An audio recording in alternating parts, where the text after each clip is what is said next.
जो साधक भगवान की प्राप्ति का उद्देश्य बनाया और भगवान के मार्ग में चला, साधन भजन पाठ पूजा आदि सब किया, पर वो योग भ्रष्ट हो गया। यहां भ्रष्ट होने वाले की महिमा नहीं है, योग भ्रष्ट की महिमा है। भ्रष्ट जिसका उद्देश्य ही भोग है, यहां उनकी चर्चा नहीं हो रही।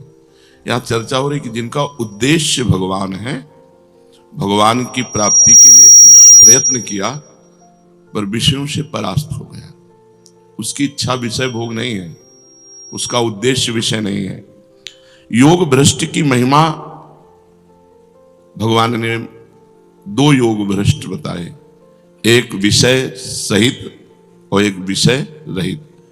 विषय सहित जो भोगों में सुख बुद्धि रखी, लेकिन मुझे परमात्मा की प्राप्ति करनी, भगवान की प्राप्ति करनी, पर वो विषय प्रिय साधक भगवत प्राप्ति के लक्ष्य में चलने के कारण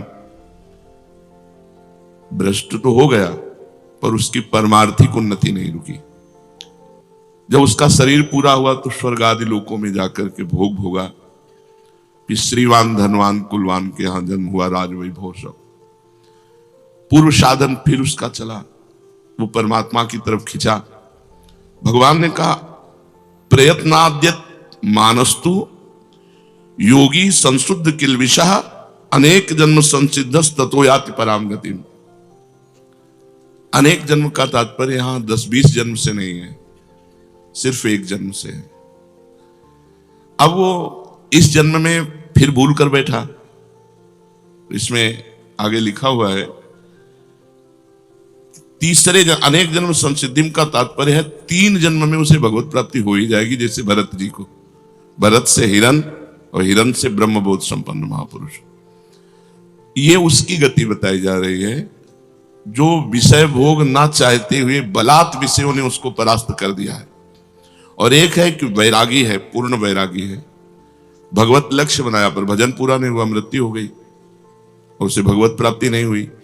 उसे श्रीवान कुलवानों के यहां जन्म नहीं मिलेगा, उसे स्वर्ग नहीं जाना होगा, वो सीधे योगियों के कुल में जन्म होगा, जिसे भगवान कह रहे बड़ा दुर्लभ है।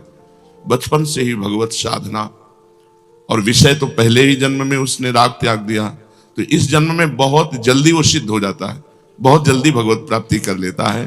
तो भगवान ने जब योग की महिमा कही तब ये कहना ही पड़ा कि कौन सा योगी। तो भगवान कह रहे हैं हम जिस योगी की बात कह रहे हैं वो तपस्वियों से भी अधिक होता है, ज्ञानियों से भी अधिक होता है और कर्म योगियों से भी अधिक होता है। तपस्विभ्योऽधिको योगी ज्ञानिभ्योऽपि मतोऽधिकः कर्मिभ्यश्चाधिको योगी तस्माद्योगी भवार्जुन। तपस्विभ्यो अधिको योगी, भगवान को जो पसंद योगी है, जिस योग की बात आगे कहेंगे, कह रहे हैं वो योगी तपस्वियों से भी अधिक बड़ा है। तपस्वी जो अपनी तपस्या का प्रदर्शन दिखाते हैं समाज में, इतने वर्ष खड़े रहे, इतने वर्ष अमुक तपस्या, इतने वर्ष जल में, इतने वर्ष अग्नि तापना, रिद्धि सिद्धि आदि की पाने की लालसा, संसारिक सम्मान, संसारिक कीर्ति, रुपया पैसा, और तपस्या कर रहे हैं। ऐसा नहीं, तपस्या में कमी नहीं, वो तपस्वी है, पर रिद्धि सिद्धि प्राप्ति के लिए सर्दी गर्मी सहना, भूख प्यास सहना, बड़ी कड़ी तपस्या सहना, इन तपस्वियों से वो श्रेष्ठ है योगी। कौन सा योगी आगे बताएंगे। ज्ञानिभ्योऽपि मतोऽधिकः, ज्ञान योगी से भी बढ़कर के वो योगी है, जिसकी भगवान आगे चर्चा करेंगे। यहां ब्रह्मबोध संपन्न ज्ञानी की बात नहीं कर रहे, यहां शास्त्र ज्ञानी की बात कर रहे हैं कि शास्त्रों का ज्ञान है, वेदांत का ज्ञान है, वो प्रवचन करता है, दूसरों को समझाता है, लेकिन मान प्रतिष्ठा चाहता है, यश कीर्ति चाहता है, लोक सम्मान चाहता है, लोक ऐश्वर्य और भोगों में मस्त है, तो ऐसे ज्ञानियों से भी वो श्रेष्ठ है योगी, ज्ञान योगी से भी श्रेष्ठ है योगी। कर्मिभ्यश्चाधिको योगी, जो कर्म योगी है उनसे भी श्रेष्ठ है। इस लोक में राज सुख मिल जाए, धन संपत्ति मिल जाए, सुख आराम मिल जाए, बड़े बड़े भोग मिले, मरने के बाद ऊंचे लोकों में स्वर्ग में जाकर भोग भोगे, ऐसा उद्देश्य रखकर जो कर्म करते हैं उन कर्म योगियों से भी श्रेष्ठ है योगी। तीन योगियों की चर्चा की, तपस्वी योगी, ज्ञान योगी और कर्म योगी। इन तीन योगियों से भी बड़ा है वो योगी, तस्माद् योगी भवार्जुन। हे अर्जुन, तुम वो योगी बनो जो मेरे मत में योगी है। भगवान आगे कह रहे हैं, योगिनाम अपि सर्वेषां मद्गतेनांतरात्मना श्रद्धावान भजते यो माम सामे युक्त तमो मतः। बहुत सुंदर बात भगवान ने कही। यही अपने लोगों की बात है। जो अपने लोगों की बात है वो इस श्लोक की बात है। पीछे जो आप लोगों ने सुना कि भ्रष्ट हो जाने पर वो अन्य लोगों के भोगों को भोगने के बाद, श्रीमान कुलों में जन्म लेने के बाद, हो सकता है एक जन्म और लेने के बाद तब भगवत प्राप्ति हुई। अपने लोगों की नहीं, अपने शरणागत हैं, अपने योगी नहीं है, न तपस्वी हैं, न ज्ञानी हैं, न कर्मयोगी हैं, अपने शरणागत जन हैं। अजात पक्षा युमातरम खगा। जैसे छोटा सा बच्चा घोंसले में बैठे अपनी माँ की बाट जो होता है, ऐसे हम प्रियालाल की कृपा के पात्र हैं। हम उनकी कृपा से चल रहे हैं, हम उनका जस गाते हैं, उनका नाम जप करते हैं, उनकी जूठन पाते हैं, उनके धाम के वासी, उनके आश्रित हैं। हमको ये गतियां नहीं मिलेंगी। हमसे अगर चूक भी हो जाएगी तो हमारी श्री जी का स्वभाव है। अवगुण करे समुद्र सम गनत न अपनो जानी राई के सम भजन को मानत मेरु समान। राई बहुत छोटा दाना होता है, अगर थोड़ी भी सेवा बन गई, थोड़ा भी भजन बन गया तो हमारी प्रियाजू से सुमेरु पर्वत के समान मानती, और अगर पाप बन गया समुद्र के समान तो मानती ही नहीं है। इसलिए हमारा अगला जो जन्म है वो नहीं होगा। हम इसी जन्म में प्रियाजू को प्राप्त करेंगे, क्योंकि हम अपनी साधना के बल से नहीं चल रहे। मेरे बल से वृंदावन रानी, हम इनके सहारे चल रहे हैं। हम शरणागत हैं, हम तपस्वी योगी नहीं है, हम कर्म योगी नहीं है, हम ज्ञान योगी नहीं है, हम प्रेम योगी हैं। प्रियालाल के चरणारविंद की शरण में है, जो शरणागत के अभय करके उसके सारे अपराधों को न मानते हुए, मानते ही नहीं, क्षमा करने की बात जाने दो, अवगुण करे समुद्र सम, एक दो अपराध नहीं किए, सैकड़ों पाप किए इसने, बोले मानती ही नहीं किसने किया है। ऐसी हमारी प्रियाजू है। अवगुण करे समुद्र सम गनत न अपनो जाने, ये मेरा है। अपने यहां प्राय इस बात की जय है कि हम श्री जी के हैं, हम लाडली जी के हैं। हमारा साधन भजन क्या है? उच्छिष्टामृत भुक्त वैव चरितम श्रणवस्त वैव, नाम का जप करना, उनके चरणों के आश्रित रहना, बस इतना ही हमारा जीवन है। उनके जूठन को पा रहे हैं, उनका जस गा रहे हैं, उनका जस सुन रहे हैं, नाम जप कर रहे हैं, सेवा कर रहे हैं, उनके भरोसे उनके घर में पड़े, भगवत प्राप्ति पक्की है। चाहे जितनी बड़ी चूक हो जाए, प्रियाजू चूक मानती ही नहीं। भगवान कह रहे हैं अब इस योग को समझना है, ये अपना योग है। भगवान कह रहे हैं योगिनाम अपि सर्वेषाम मद्गतेनांतरात्मना श्रद्धावान भजते यो माम सामे युक्त तमो मता। संपूर्ण योगियों में जो श्रद्धावान भक्त हैं, मुझ में तल्लीन होकर भजन में लगे हुए हैं, जो मेरा भजन करते हैं, बस मेरे मत में सर्वश्रेष्ठ योगी वही है। तपस्वियों से भी, ज्ञानियों से भी और कर्मयोगियों से भी भगवान ने श्रेष्ठ योगी कहा भजन करने वाले को। केवल एक ही काम है, ये सब भजन के अंतर्गत आता है। लीला गायन, लीला श्रवण, नाम कीर्तन, ठाकुर सेवा, ये सब संत सेवा, संत संग, ये सब भजन के अंग हैं। संपूर्णता को भजन कहते हैं। योगिनाम अपि सर्वेषाम, जितने योगी वर्णन किए गए शास्त्रों में, जिनमें भगवान ने कर्म योग, ज्ञान योग और तपस्या योग का वर्णन किया, वैसे और भी योग हैं। सांख्य योग, हठ योग, मंत्र योग, लय योग, बड़ी साधनाएं शास्त्रों में वर्णन की गई हैं। भगवान कहते हैं, क्योंकि भगवान के लिए ही सारे योग हैं, तो भगवान कह रहे हैं मेरे मत में, सबसे बढ़िया भगवान ही का तो मत हुआ, मेरे मत में योगिनाम अपि सर्वेषाम मद्गते नान्तरात्मना श्रद्धावान भजते यो माम सामे युक्त तमो मता। इन सब योगियों से, तपस्वियों से, कर्म योगियों से, सांख्य योगियों से, लय योगियों से और भी जो हठ योग हैं, इन सबसे श्रेष्ठ है मेरा भक्त योगी, जो निरंतर भगवान के भजन में लगा हुआ है।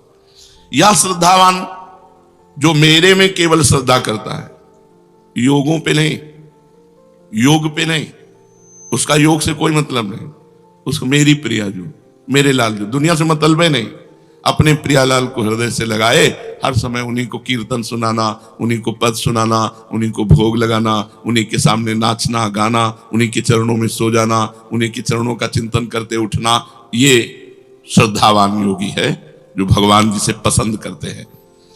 मेरे पर श्रद्धा और विश्वास करता है और जिसके भीतर मेरी मात्रा है, साधना की नहीं, मेरे भगवान, मेरी प्रिया जो मेरा कल्याण कर देंगी, मेरी प्रिया जो मुझे मिलेंगी, मेरी प्रिया जो मुझे जैसे नीच को भी अपना बनाएंगी, उसके अंदर केवल एक वृत्ति है, प्रियालाल। मैं साधन कर रहा हूं, इसके बल से भगवत प्राप्ति, वो मार्ग दूसरा हो गया, मैं भरोसे में हूं प्रियालाल के, वो अंदर की बात। उसकी सत्ता और महत्ता केवल प्रभु में। ऐसा वो श्रद्धावान भक्त मेरे में लगे हुए मन से मेरा भजन करता है तो मदगते नान्तरात्मना माम भजते।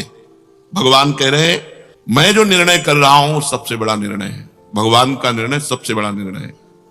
भगवान कह रहे हैं जिसने मेरे में चित्त लगा दिया, मेरा आश्रय ले लिया और मेरा भजन कर रहा है, यो माम सामे युक्त तमो मता, मेरे मत में सबसे बड़ा योगी वही है।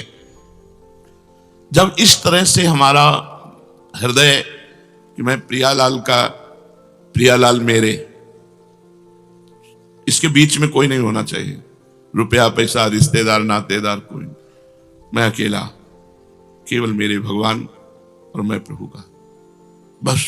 अंतर में देखो, कोई मेरा नहीं होना चाहिए, सब कोई होते हुए भी मेरा कोई नहीं होना चाहिए, मेरे सिर्फ प्रभु और मैं प्रभु का, यह सबसे बड़ा योग है। तब मन स्वतः ही भगवान में लग जाता है, भगवान में अपनापन हो जाता है, प्रियालाल से अपनापन हो जाता है, अपने प्रियालाल, अपने ठाकुर जी, अपनी श्री जी। ऐसा नहीं लगता कि मतलब कोई और, अपनी श्री जी, अपने प्रियालाल। इसीलिए सबको सेवा रखनी चाहिए, जिससे अपनी सेवा में हम इतने तन्मय रहें कि सेव्य से प्रीति हो जाए। कल एक रोकर एकांतिक में साधक कह रहा था कि मुझे सबसे बड़ी चिंता है कि हमारे मर जाने के बाद हमारे ठाकुर जी की सेवा कौन करेगा, बस यही चिंता खाए जा रही। हम कहा यही चिंता तुम्हें प्रभु से मिला देगी, यही चिंता प्रभु के सुख के लिए सोचना कि अभी तो मैं ये कर रहा हूं, और जब मेरा शरीर छूट गया तो मेरे ठाकुर को कौन भोग लगाएगा, कौन पवाएगा, कौन आरती करेगा, कौन शयन कराएगा। ये जो चिंता है ना, यही भगवान प्यार देखते हैं और इसी प्यार से मंगल हो जाता है। उसका स्वाभाविक मन लग जाता है प्रभु में, स्वाभाविक मन। 4 फूलों की सैया लगाकर देखो, रोज रात्रि में जब शयन कराओ, सुंदर 4 राय बेल के फूल डाले, गुलाब की पंखुड़ियां डाली, कोमल एक वस्त्र उसके ऊपर बिछा दिया कि फूल चुभे ना, क्योंकि फूल से भी सुकुमार हमारे प्रियालाल हैं। और ऐसे शयन कराओ, फिर देखो कैसा सुख मिलता है, फिर चरण चापो, देखो कैसा सुख मिलता है। भगवान इसी को कह रहे हैं मेरे मत में सर्वश्रेष्ठ योगी है। वो खाते पीते उठते बैठते चलते फिरते सोते जागते सभी क्रियाओं में भगवान का नाम जप करता है, भगवान का चिंतन करता है, उसका मन भगवान में लगा रहता है। जो केवल प्रभु का हो जाता है, मैं केवल प्रियाजू का हूं। जिसका मन व्यक्तिगत कोई अस्तित्व नहीं रखता, प्रियाजू के लिए, ये फूल प्रियाजू के लिए, ये इत्र प्रियाजू के लिए, ये भोग प्रियाजू के लिए, जो देखा वो सब प्रियाजू के लिए, अपने लिए भूल गया, ये सबसे बड़ा योगी है। अपनी चाह भूल गया, अपने प्रियालाल के सुख के लिए उसकी व्यक्तिगत कोई चाह नहीं होती। उसकी साधन भजन जप कीर्तन श्रवण मनन सब प्रभु के लिए होता है, सब प्रभु के लिए, अपने लिए नहीं। अपना कल्याण हो ये बात हट जाती है शरणागत की, क्योंकि अपना कल्याण तो हो चुका हम प्रभु की शरण में। अब हमें जो करना है अपने प्रभु के लिए करना है। उसकी जितनी भी परमार्थिक क्रियाएं हैं, साधन भजन जप कीर्तन श्रवण मनन, वो सब प्रभु के लिए होता है। और जो व्यवहार की क्रियाएं, खाना पीना चलना फिरना सोना जागना, ये सभी क्रियाएं, या खेती व्यापार नौकरी, सभी जीविका संबंधी क्रियाएं, वो सब प्रभु के लिए। तो उसकी दोनों क्रियाएं परमार्थिक और व्यवहारिक दोनों भजन हो जाती है।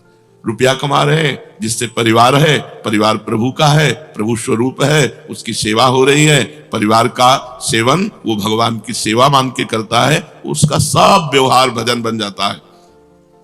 अनन्य भक्त के भजन के स्वरूप को भगवान यहां कह रहे हैं कि वो मेरी प्रसन्नता के लिए सारे कर्म करता है, मेरी प्रसन्नता के लिए। एक कर्म करता है अपनी प्रसन्नता के लिए, और एक भगवान की प्रसन्नता के लिए कर्म करता है। जो भी कर्म है, खेती किसानी व्यापार नौकरी व्यवहार जो भी है, वो सब प्रभु की प्रसन्नता के लिए करता है।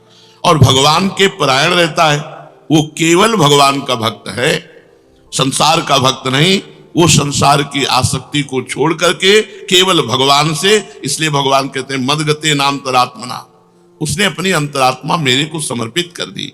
साम्य युक्त तमोमता, संसार से विमुख होकर अपना उद्धार करने वाले लगे हैं, उन सबको साधक कहते हैं, योगी कहते हैं। लेकिन ये अपने कल्याण के लिए नहीं लगा, ये अपने प्रियालाल को सुख पहुंचाने के लिए लगा है। हमारा कल्याण हो जाए तो याद ही नहीं आता। अगर सच्ची शरणागति है तो ये बात सुनकर के कि वो भ्रष्ट योगी स्वर्ग जाएगा नरक जाएगा ये होगा वो, तो आपको लगेगा सब मेरी बातें नहीं, मैं योगी हूं ही नहीं, मैं तो प्रियालाल की शरण में हूं। हमारा निर्णय संसार के भागवतिक विधान में नहीं होगा, हमारा निर्णय निकुंज में होगा। और निकुंजेश्वरी का स्वभाव ऐसा है, बड़ी करुणामयी दयामयी कृपामयी, अपराध मानती ही नहीं, छोटी सी सेवा को पहाड़ करके मानती। हमारा तो काम बन गया। हमें हर समय पुलकित रहना है कि हमारा संबंध श्री जी से, हमारा कल्याण साधना से नहीं संबंध से होगा। और इस संबंध को आचार्य गुरु ने करवाया है, हमारा कल्याण हो गया। कल्याण की बात अगर सोचकर तुम्हारे मन में क्षोभ हो तो अभी तुम शरणागत नहीं हो। अपने कल्याण की बात सोचना शरणागति में कलंक है। हमें प्रभु के विषय में सोचना है, प्रभु की चर्चा। हम तो जैसे नीच पामर हैं ही, हमको तो स्वीकार कर लिया श्री जी ने, हम तो श्री जी की शरण में। अब अपने विषय में क्या सोचना, अब श्री जी के विषय में सोचना, अब श्री जी की प्रसन्नता के लिए कार्य करना। जो संसार से विमुख होकर साधना में लगे हुए हैं, सगुण निर्गुण जो परमात्मा का भजन कर रहे हैं, ये सब युक्ततर हैं। परंतु जो केवल भगवान में लगा हुआ है, भगवान कह रहे हैं ये युक्ततम है, सर्वश्रेष्ठ है, केवल भगवान से मतलब है। वो भक्त युक्ततम तभी होगा जब कर्म योग ज्ञान योग और भी तपस्या आदि योग, इनमें से किसी में उसकी रुचि नहीं। भगवान का नाम जब, भगवान की नाम कीर्तन करना, भगवान की कथा सुनना, भगवान की श्री विग्रह की सेवा करना, भगवान के लिए व्यापार नौकरी करना, उसका सिर्फ मतलब केवल प्रभु से है, किसी योग से नहीं। श्रद्धा विश्वास पूर्वक प्रभु में तल्लीन हुए मन से भजन करने पर वो उत्तम योगी कहा जाता है, उत्तम योगी। कारण कि भगवान महायोगेश्वर है, संपूर्ण योगों के महान ईश्वर हैं। तो जब महायोगेश्वर प्रभु श्री कृष्ण की शरण में हो गए तो अब शरणागत का कौन सा योग बाकी रह गया। शरणागत का बहुत बड़ा संबंध है, मैं प्रभु का हूं, प्रभु मेरे, इसी से कल्याण हो जाएगा। कोई भी त्रुटि ही नहीं मानी जाएगी। कोई त्रुटि, कोई अपराध, कोई पाप उसको भगवत प्राप्ति से नहीं रोक सकता। इसका मतलब ये नहीं कि वो मनमानी आचरण करता है, नहीं, वो तो अपना मन प्रभु में लगा रहा है। अगर कहीं त्रुटि हो गई, अगर कोई गलती हो गई, कोई आसक्ति कर बैठा, तो भगवान उसकी सब इन गलतियों को क्षमा करके मानते ही नहीं और अपनी शरणागति के बल से उसका कल्याण करते हैं।